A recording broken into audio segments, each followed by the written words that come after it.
ಹಾ ಸರ್, ನಮ್ದೇ ಇರೋದು. ನಾನು ಸ್ಟೂಡೆಂಟ್ ಸರ್, ಆ ಥರ ಎಲ್ಲ ಮಾಡಲ್ಲ.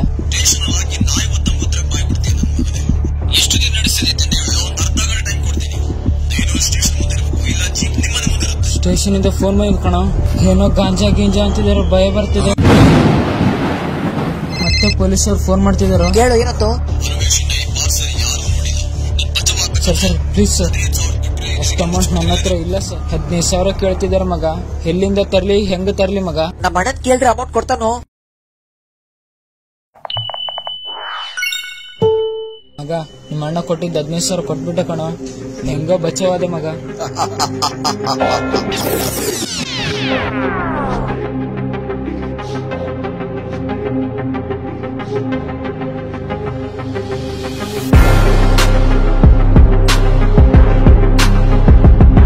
ಏನ್ ಕೇಸ್ ಆಗ್ಲಾರ ನಾನ್ ನೋಡ್ಕೊಂತೀನಿ.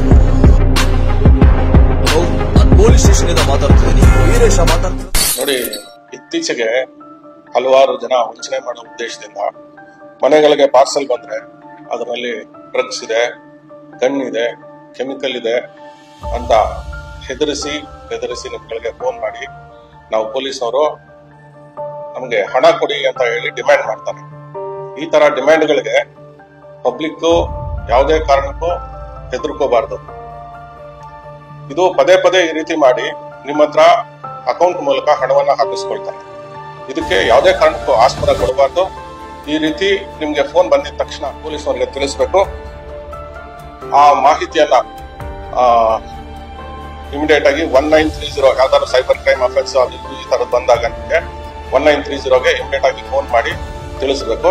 ಈ ರೀತಿ ನಡೀತಾ ಇದೆ ಅನ್ನೋದು ನಿಮ್ಮ ಗಮನಕ್ಕೆ ಇರಬೇಕು. ಸ್ಟೂಡೆಂಟ್ಸ್ ಆಗ್ಲಿ, ಪಬ್ಲಿಕ್ ಆಗ್ಲಿ, ಈ ತರ ಫೋನ್ ಕಾಲ್ ಮಾಡಿ ಡ್ರಗ್ಸು, ಗನ್ನು, ಕೆಮಿಕಲ್ಲು ಈ ರೀತಿ ನಿಮ್ಗೆ ಪಾರ್ಸಲ್ ಬಂದಿದೆ ಅಂತ ಹೇಳಿ ಹೆದರ್ಸಿ ಹಣ ವಸೂಲಿ ಮಾಡುವಂತ ಜನನೇ ಪರ್ಟಿಕ್ಯುಲರ್ ಆಗಿದ್ದಾರೆ. ಇದಕ್ಕೆ ಯಾರನ್ನು ಬಲಿಯಾಗಬಾರ್ದು.